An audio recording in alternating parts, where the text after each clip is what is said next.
Ingrid Bergman was one of the greatest actresses from Hollywood's lamented golden era. Her natural and unpretentious beauty and her immense acting talent made her one of the most celebrated figures in the history of American cinema. Bergman is also one of the most Oscar-awarded actresses, tied with Meryl Streep, both second only to Katharine Hepburn. Ingrid Bergman was born on August 29, 1915 in Stockholm, Sweden, to a German mother, Frida Henrietta Adler, and a Swedish father, Justus Samuel Bergman, an artist and photographer.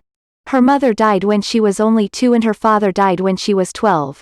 She went to live with an elderly uncle. The woman who would be one of the top stars in Hollywood in the 1940s had decided to become an actress after finishing her formal schooling. She had had a taste of acting at age 17 when she played an uncredited role of a girl standing in line in the Swedish film Landskamp 1932. In 1932, not much of a beginning for a girl who would be known as Sweden's illustrious gift to Hollywood. Her parents died when she was just a girl and the uncle she lived with didn't want to stand in the way of Ingrid's dream. The next year she enrolled at the Royal Dramatic Theatre School in Stockholm but decided that stage acting was not for her. It would be 3 more years before she would have another chance at a film. When she did, it was more than just a bit part. The film in question was Munkbrogreven 1935, where she had a speaking part as Elsa Edlund.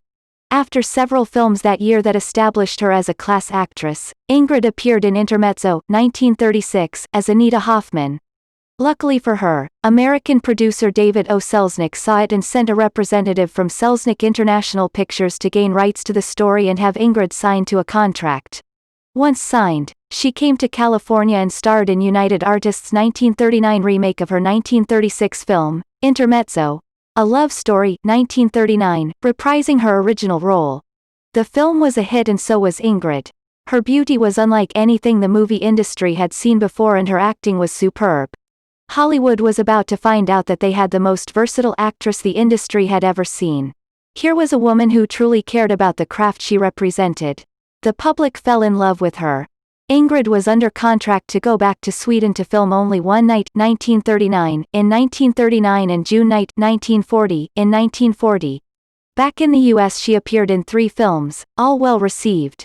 She made only one film in 1942, but it was the classic Casablanca, 1942, opposite Humphrey Bogart. Ingrid was choosing her roles well. In 1943 she was nominated for an Academy Award for her role in For Whom the Bell Tolls, 1943, the only film she made that year. The critics and public didn't forget her when she made Gaslight, 1944, the following year her role of Paula Alquist got her the Oscar for Best Actress. In 1945 Ingrid played in Spellbound, 1945.